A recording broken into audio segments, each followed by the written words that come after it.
काँग्रेसचे 5 आमदार पक्ष सोडण्याची शक्यता वर्तवली जाते।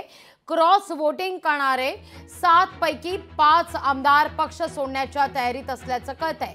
पक्षानं कारवाई करण्याआधीच पक्ष सोडण्याचा विचार केला जातोय असे संकेत मिळतात। यामध्ये सुलभा खोडके, अंतापूरकर पक्ष सोडणार असल्याची सूत्रांची माहिती आहे। कोणते आमदार आणि कुठले पक्ष सोडण्याच्या सध्या तयारीत आहेत पाहूया। जितेश अंतापूरकर, सुलभा खोडके, झिशान सिद्दीकी। जितेश अंतापूरकर भाजपच्या वाटेवर तर राष्ट्रवादीच्या वाटेवर इतर 2 आमदार। मोहन हंबिडे भाजपच्या वाटेवर तर हिरामण खोसकर शिवसेनेच्या वाटेवर असल्याचं दिसतंय। विविध ठिकाणी त्यांचे काही नेते बाहेर गेलेले होते,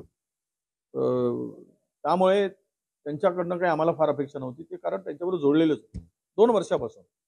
आणि त्यामुळे ते हायकमांडकडे प्रस्ताव गेलेला आहे। हायकमांडनी या संदर्भातला काय निर्णय घ्यायचा तो निर्णय त्यांनी घेतलेला आहे। ते लवकर माहीत होईल, कारवाई होणार, ते सुटणार नाहीत। कुठल्याही आपला बचावाच्या संदर्भात आम्ही त्यावर फार भाष्य करणार नाही। स्वयंस्पष्ट अहवाल आम्ही हायकमांडला दिलाय, त्यांनी आम्हाला पूर्णतः सांगितलं की आम्ही कारवाई करणार।